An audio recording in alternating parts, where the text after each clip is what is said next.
메시지 성경, 시가서, 성경 안에는 인간 경험을 있는 그대로 다루는 독특한 계열의 책들이 있다. 이 책들은 인간답게 살기 위해 반드시 기억해야 할 것들을 다루고 있는데 성경에 수록된 이러한 증언 및 작품에는 공통적으로 지혜라는 명칭이 따라붙는다. 여기서 말하는 지혜란 별난 사상이나 교리나 조언이 아니라 일종의 마음가짐, 분명한 자세를 가리킨다. 지혜는 범위가 넓어서 가지각색 동료 여행자들과 달갑지 않은 여행자들을 하나로 묶어낸다. 이 신앙 여행자들이 공통의 기반에 발을 들여놓을 수 있는 이유는 지혜의 단호한 주장 때문이다. 우리가 하나님을 진지하게 섬기고 그분께 믿음으로 응답하려면 인간 경험의 어떤 것도 빠뜨리거나 무시해서는 안 된다는 것이다. 성경에서 포괄적인 줄거리와 주요 사건을 결정하는 쪽은 하나님과 그분의 길이고 참여자로 초대받아 예우받는 쪽은 인간이다. 우리 가운데 마지막 한 사람, 우리의 일상생활과 연관된 마지막 세부사항까지 그러한 초대와 예우를 받는다. 구원 드라마에는 관람석이 없다. 무능한 선수들을 위한 벤치는 따로 존재하지 않는다. 사람들이 종교나 하나님께 관심을 기울이면서 자신의 직장과 가정, 공동체와 동료들에게는 무관심한 경우가 있는데 우리 주위에서 흔히 있는 일이다. 이들은 하나님을 얻는 만큼 인간을 잃는다. 그러나 이것은 하나님께서 의도하시는 바가 아니다. 지혜는 이러한 경향을 거슬러 영적인 느낌이나 인상과 상관없이 모든 형식을 동원하여 인간 경험의 소중한 본질을 증언한다. 욥기, 시편, 잠언, 전도서, 아가는 성경의 지혜에 대한 중요한 증언이라고 할 수 있다. 물론 성경 전체에 지혜의 영향력이 스며들어 있기 때문에 지혜가 이 책들에 국한된다고 말할 수는 없다. 그러나 하나님께서 임재하시고 일하시는 무대인 인간 경험을 전면에 내세워 중점적으로 다룬 책은 이 몇 권뿐이다. 시편을 중앙에 놓고 그것을 중심으로 나머지 넷을 교차시킬 때 이 5증언의 포괄성이 뚜렷해진다. 이를테면 시편 좌우에 욥기와 잠언을, 위아래에 전도서와 아가를 배열하는 것이다. 시편은 중심에 놓인 자석과 같아서 인간 경험의 모든 조각과 차원을 하나님 앞으로 끌어당긴다. 불평, 나는 쓰러져 소멸해 가고, 과, 감사, 하나님께 박수갈채를, 의심, 사랑 많기로 유명하신 주님, 그 사랑 지금 어디에 있습니까? 가, 분노, 오 하나님, 저들에게 응분의 벌을 내리소서. 고통의 절규, 하루가 멀다 하고 누군가 나를 두들겨 팹니다와 기쁨의 표출, 하나님을 목청껏 찬양하여라. 조용한 묵상, 주께서 주신 지혜를 작은 조각까지 곱씹고, 과 떠들썩한 예배, 하나님께 환호성을 올려라 등 가리지 않고 주제로 삼는다. 인간에게 흔히 나타나는 것이면 무엇이나 주제로 다룬다.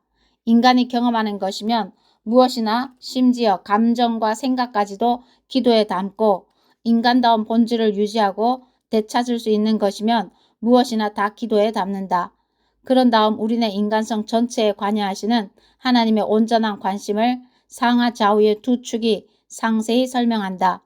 욥기와 잠언이 마주보는 축은 극도의 고난이라는 위기 경험과 우리가 직장과 가정, 돈과 섹스, 언어 사용과 감정 표현으로 이루어진 일상을 열심히 살아가며 겪는 흔한 경험을 대비하여 보여준다. 어찌하여 하나님은 비참한 사람들에게 빛을 주시고 쓰디쓴 인생을 사는 이들을 살려두시는가? 이들은 죽기를 무엇보다 바라건만 죽지 못하고 죽음보다 나은 것을 상상하지 못하며 죽어서 묻힐 날을 인생에서 가장 행복한 순간으로 손꼽아 기다리지 않는가? 부질없는 인생, 삶의 의미를 찾을 길을 하나님이 모두 막으셨으니 살아서 무엇하겠는가? 이것은 솔로몬의 지혜로운 말이다. 어떻게 해야 바르게 잘 살 수 있는지 가르치고 인생의 의미가 무엇이며 어디로 흘러가는지 알리려고 기록한 말이다. 이것은 옳고 정의롭고 공평한 것이 무엇인지 알리고 세상의 이치를 모르는 이들을 가르치고 젊은이들이 현실을 파악하게 해줄 삶의 지침서다. 경험 많은 이들도 얻을 것이 있고 노련한 이들도 한두 가지 배울 것이 있을 것이다. 깊이 음미할 만한 새로운 지혜와 연인들의 슬기가 이 안에 있다. 잠언 1장 1절에서 6절. 신앙생활은 특별한 경험과 평범한 경험 모두와 관계가 있다. 둘 중 하나를 배제할 수도 없고 어느 하나의 우선순위를 둘 수도 없다. 고통을 당하며 화를 내고 항변하는 욥을 보면서 우리는 우리에게 닥칠 수 있는 최악의 상황이 하나님의 영역 안에 있음을 깨닫게 된다. 또한 우리의 관찰력과 통찰력을 예리하게 해주는 간결한 잠언들을 통해 우리 주위에서 벌어지는 일을 제대로 보면서 평범하고 단조로운 일상 역시 하나님의 영역임을 깨닫는다. 아가와 전도서가 마주보는 축은 황홀한 사랑 경험과 따분한 사랑 경험을 맞세운다. 입 맞춰주세요. 당신의 입술로 내 입술 덮어주세요.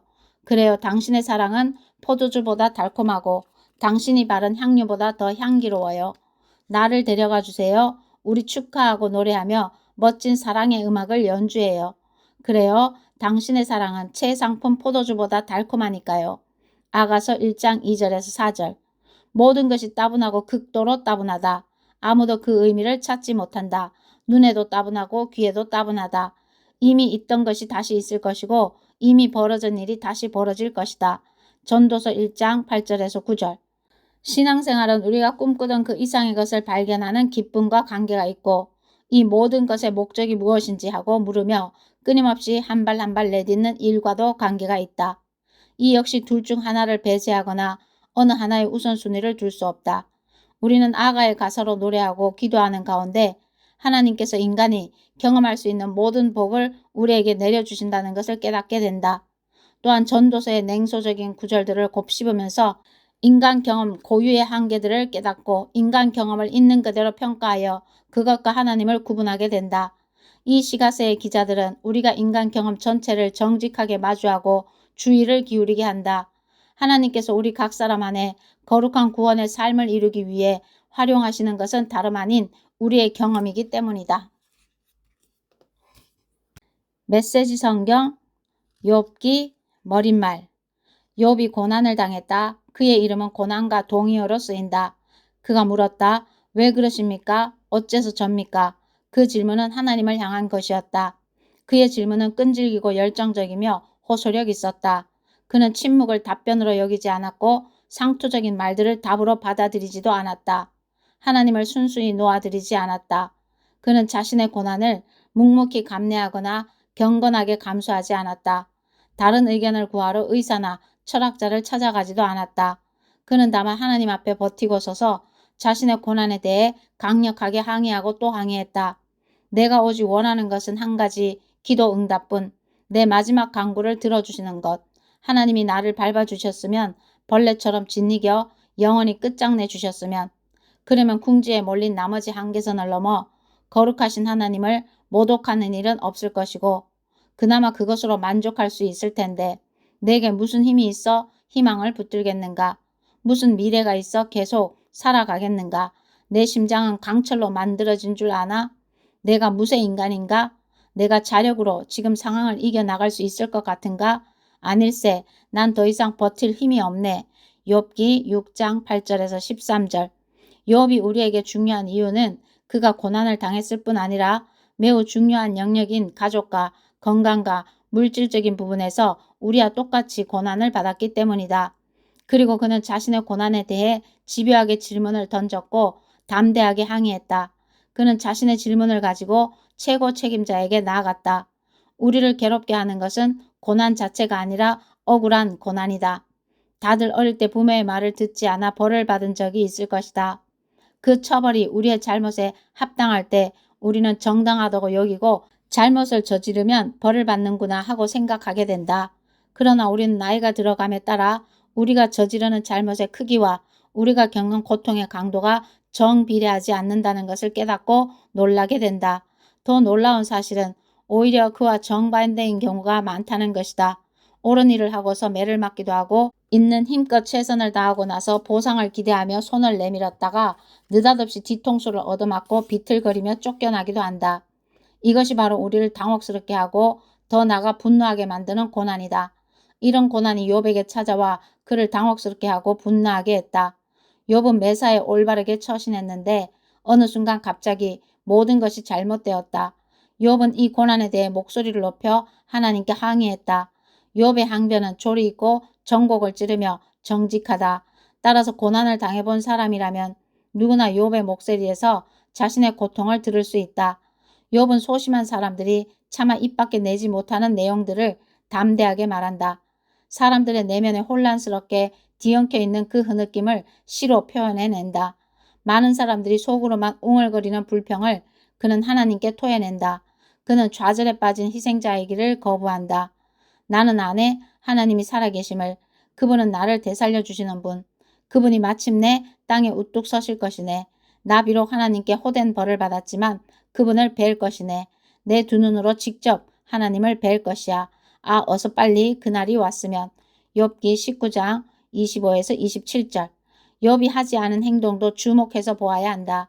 그래야 그가 의도하지 않은 것을 그에게서 찾는 일이 없을 것이다. 그의 아내는 하나님을 저주하고 죽으라고 했다. 하나님을 부인함으로써 고난의 문제 자체를 없애버리라고 제안한 셈이다. 하지만 욥은 그렇게 하지 않았다. 그렇다고 해서 그가 고난을 해명하는 것도 아니다. 고난을 피할 수 있는 비결을 알려주지도 않는다. 고난은 신비다. 욥은 그 신비를 존중하게 된다. 그분은 내가 어디에 있으며 내가 무엇을 하는지 아신다네. 그분이 아무리 철저히 나를 시험하셔도 나는 영예롭게 그 시험에 합격할 걸세. 나는 가까이에서 그분을 따랐고 그분의 발자취를 쫓았네. 한 번도 그분의 길에서 벗어나지 않았네. 나는 그분의 말씀을 모두 지켰고 그분의 조언을 따랐으며 그것을 소중히 간직했네. 그러나 그분은 절대 주권자시니 누가 그분께 따질 수 있겠는가? 원하는 일을 원하실 때 행하시는 분이 아닌가? 그분은 나에 대해 정하신 일을 빠짐없이 이루실 것이고 그 외에도 하고자 하시는 모든 일을 이루실 것이네. 그러니 그분 뵙기가 두려울 수밖에 없지 않겠는가? 생각만 해도 두려워지는구나. 욥기 23장 10절에서 15절.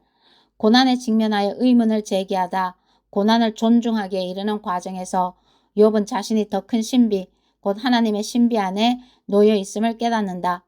어쩌면 고난의 가장 큰 신비는 고난에 처한 사람이 넘치는 경이감과 사랑과 찬양을 안고 하나님 앞에 나아가 그분을 예배하게 된다는 사실일 것입니다. 고난이 매번 그런 결과를 낳지는 않지만 그런 일은 생각보다 훨씬 많다. 욥의 경우는 분명히 그렇다.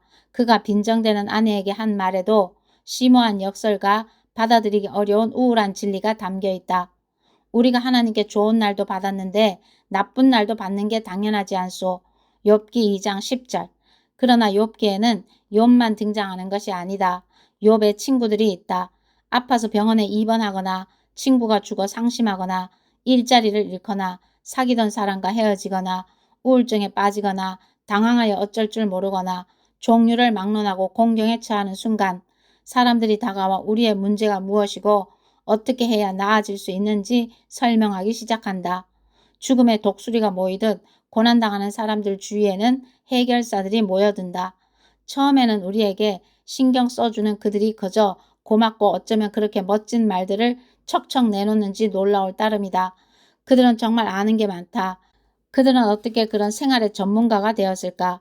그런 사람들은 대개 하나님의 말씀을 자주 인용하지만 어딘가 어슬프다. 그럴듯한 영적 진단과 처방을 잔뜩 내놓는데 그것을 듣고 난 다음에는 다 나를 걱정해서 하는 말인 것 같은데 왜 저들의 말을 듣고 나면 기분이 나빠지는 거지? 하는 의문이 든다. 욥기는 고난의 위험과 하나님이 우리의 고통 가운데 함께 하심을 알리는 증언인 동시에 해명이나 답변 정도로 축소된 종교에 맞서 성경이 제시하는 주된 반론이다. 친구라는 사람들이 욥에게 내놓은 많은 답변이 형식적으로는 옳다. 그러나 바로 그 형식적인 측면 때문에 그들의 답변은 쓸모가 없어졌다. 그것은 인격적 관계가 없는 답변, 교감 없는 지성이다. 욥의 친구들은 포변병에 라벨을 붙이듯 황폐해진 욥의 인생에 답변을 붙였다. 욥은 하나님이 살아 역사하시는 현실과 동떨어진 그들의 세속화된 지혜에 몹시 화를 낸다. 자네들 말은 이젠 물릴 만큼 들었네. 그것도 위로라고 하는 건가? 그 장황한 연설은 끝도 없는가? 무슨 문제가 있기에 그렇게 계속 짓거리는가? 자네들이 내 처지라면 나도 자네들처럼 말할 수 있겠지. 끔찍한 장광설을 끌어모아 지겹도록 들려줄 수 있을 걸세. 하지만 난 절대로 그렇게 하지 않을 거야. 격려하고 위로하고 안심시키는 말을 할 걸세. 복장 터지게 하는 말이 아니라 욥기 16장 1절에서 5절. 어느 시대에나 건강, 부, 지혜를 보장하는 생활 방식을 가르쳐 주겠다고 장담하는 사람들이 있다. 그들은 지적이고 도덕적인 삶이 고난을 막아준다고 선전한다. 그들의 관점에서 보면 꼭 필요한 지적, 도덕적 답변들을 제공해 줄 수 있는 그들을 곁에 둔 우리는 운이 좋은 사람들이다.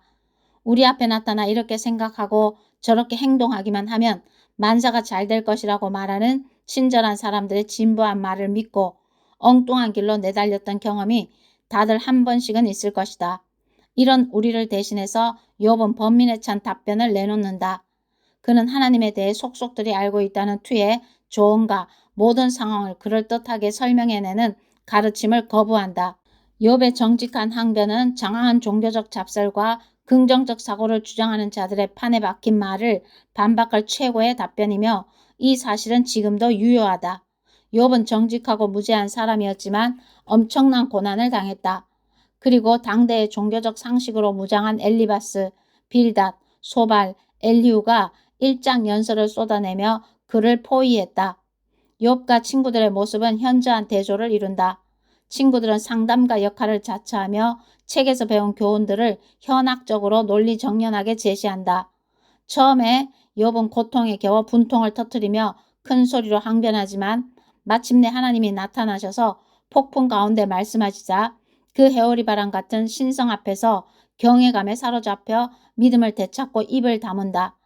진정한 믿음은 영적인 상투 문구로 축소되거나 성공담의 소재로 끝나지 않는다. 진정한 믿음은 고통의 불길과 폭풍 속에서 다듬어진다. 욥기는 일체의 답변을 거부하는 것이 아니다. 성경적 신앙에는 충분한 답변이 있다. 욥기가 거부하는 것은 세속화된 답변이다. 우리를 치기도 하고 고치기도 하시는 살아계신 하나님, 참된 해답의 원천이신 그분의 말씀으로부터 분리되어 세속화된 답변이다. 하나님의 생각과 마음에서 끊어진 상태로는 그분에 대한 진리를 보유할 수 없는 까닭이다. 우리에게는 연민의 마음이 있어서 사람들이 고난받는 것을 보고 싶어 하지 않는다. 그래서 본능적으로 고통을 막거나 들어주려 한다. 이것은 분명 좋은 충동이나 그러나 고난당하는 자들에게 진심으로 다가가고자 한다면 욥의 친구들처럼 되지 않도록 주의해야 한다. 나에게 잘못된 부분을 바로잡거나 문제를 없애거나 상황을 더 좋게 만들 능력이 있다는 주제넘은 생각을 가지고 도움을 베풀어서는 안 된다. 고난당하는 친구들을 보면 어떻게 하면 부부관계가 나아지고 아이들의 행실이 좋아지고 마음과 정서가 건강해지는지 가르쳐주고 싶어질 수도 있다. 그러나 다른 사람의 고난을 해결하려 달려들기 전에 몇 가지 명심할 것이 있다. 첫째, 우리가 제 아무리 통찰력을 가졌다 해도 친구들이 겪고 있는 문제의 본질을 온전하게 이해할 수는 없다. 둘째, 친구들이 우리의 조언을 원하지 않을 수도 있다. 셋째, 얄궂은 일이지만 사람이 하나님을 따르기로 헌신한다고 해도 고난이 줄어들지 않는다는 사실이다. 오히려 더 많은 고난을 받는다. 이들은 고난을 통해서 그전에는 생각조차 못했을 놀라운 방법으로 삶이 변하고 깊어지며 아름답고 거룩한 사람이 된다. 그러므로 고난을 미연에 방지하겠다는 별 성과도 없는 일에 집중하지 말고 할 수 있는 대로 고난 속으로 들어가 그 고난과 함께해야 한다. 고난의 신비 속으로 들어가 하나님을 찾아야 한다. 다시 말해 고난받는 사람들이 안 됐다는 생각을 버리고 그들을 존중하고 그들에게서 배우며 그들이 허락하는 선에서 함께 항변하고 기도해야 한다. 동정은 근시안적이고 주제넘은 일이 될 수 있다. 고통을 나누는 일은 사람을 존중하는 일이면서 동시에 변화시키는 일이다. 욥의 고난과 기도와 예배를 바라보면 우리가 따라가야 할 용기와 고결함의 길을 그가 열었음을 알게 된다. 그러나 나 혼자만 고난받는 것 같고 하나님이 원하시는 것이 무엇인지 몰라 욥이 앞서간 길을 뒤따르는 일이 막막하게 느껴질 때가 있다. 그런 캄캄한 순간에는 폭풍 가운데 욥에게 나타나신 하나님이 지금 우리에게도 말씀하고 계신다는 사실을 기억해야 한다. 그 하나님께서 환상으로 우리 앞에 나타나지 않으실지라도 그분은 욥에게 설명하신 수많은 방법들을 통해 우리에게 자신을 알려주신다. 그것은 거시세계에서 미시세계까지 경이로운 은하계에서 우리가 당연시하는 아주 작은 것들까지 포괄한다. 그분은 우리 앞에 펼쳐진 측량할 수 없는 우주의 창조자이시며 우리 안에 있는 소우주의 창조자도 되신다. 하나님께서 사나운 폭풍의 눈에서 욥에게 대답하셨다. 내가 이 땅을 창조할 때 너는 어디 있었느냐? 너가 아는 것이 그렇게 많다니 어디 말해보아라. 너는 아침에게 기상명령을 내리고 새벽에게 작업 개시를 시작한 적이 있느냐? 그리하여 땅을 이불처럼 거머쥐고 바퀴벌레를 털어내듯 악한 자들을 털어버린 적이 있느냐? 너는 구름의 주위를 끌어 소나기를 내리게 할 수 있느냐? 번개를 뜻대로 부리고 명령을 바로 수행했는지 보고하게 할 수 있느냐? 욥기 38장 1절, 4절, 12절에서 13절, 34절에서 35절. 그래서 우리는 희망을 품는다. 그 희망은 캄캄한 고난에서 피어나는 것도 책에 담긴 듣기 좋은 답변들이 제시하는 것도 아니다. 우리의 고난을 살피시고 우리의 고통을 함께 나누시는 하나님께로부터 오는 희망이다. 기도하고 묵상하며 욥기를 읽노라면 인생이 생각대로 풀리지 않을 때 떠오르는 질문들을 만나게 된다. 처음에는 욥기의 대답들이 모두 진부하게만 들린다. 그러다 똑같은 질문들을 조금 다르게 다시 묻게 되고 똑같은 대답들이 조금 다르게 들린다. 이런 과정을 되풀이하면서 우리가 욥의 일을 통해 올바른 질문을 던지게 되면 비로소 우리 고난의 가치가 드러나고 하나님의 음성과 신비에 한 발짝 더 가까워지게 된다. 우리를 보고 우리의 말을 들으면서도 우리를 이해하지 못하는 사람들의 응급처치식 조언을 욥과 함께 거부할 때 우리는 폭풍 가운데서만 찾아오는 하나님의 계시에 마음을 열고 자신을 맡길 수 있게 된다. 하나님의 신비는 우리의 어둠과 고투를 무색하게 한다. 그 신비를 깨달을 때 비로소 우리는 고난이 하나님의 다스림에 대해 따져 묻는 자리가 아니라 우리가 삶을 성찰하는 자리임을 알게 된다. 그러고 나면 입장이 뒤바뀐다. 살아계신 하나님이 우리에게 다가오신다. 하나님이 우리에게 말씀하신다. 그래서 우리는 우리의 고난과 인간으로서의 나약함을 통해 욥의 경험과 고백을 자신의 것으로 삼게 된다. 메시지 성경 1년 1독 욥기 1, 2, 3, 4, 5, 6, 7장 말씀. 1장 우스 땅에 욥이라는 사람이 살았다. 그는 더없이 정직하고 약속을 잘 지키는 사람이었으며 하나님께 온전히 헌신하고 악을 지극히 미워했다. 그에게는 아들 7, 딸 3이 있었다. 그는 엄청난 부자여서 양이 7,000마리, 낙타가 3,000마리, 겨리 쏘고 500쌍, 암나귀가 500마리나 되었고 종들도 어마어마하게 많아 동방에서 가장 영향력이 컸다. 그의 아들들은 돌아가면서 제 집에서 잔치를 벌였고 그때마다 누이들도 초대해 함께 즐거운 시간을 보냈다. 잔치가 끝난 다음 날이면 욥은 을에 일찍 일어나 제 자식들 하나하나를 위해 번제를 드렸다. 어쩌면 저 아이들 중 하나가 마음속으로 하나님을 거역하는 죄를 지었을지도 모른다고 생각했기 때문이다. 그렇게 욥은 자식들이 혹시라도 죄를 지었을까 하여 희생 제물을 바치곤 했다. 어느 날 천사가 하나님께 보고하러 왔을 때 고발자 사탄도 함께 왔다. 하나님께서 사탄을 지목하여 말씀하셨다. 너는 무슨 일을 하다 왔느냐? 사탄이 하나님께 대답했다. 여기저기 다니며 지상의 사정을 둘러보았습니다. 하나님께서 사탄에게 말씀하셨다. 내 친구 욥을 눈여겨보았느냐? 그처럼 정직하고 약속을 잘 지키며 하나님에게 온전히 헌신하고 악을 미워하는 사람이 없다. 사탄이 항변했다.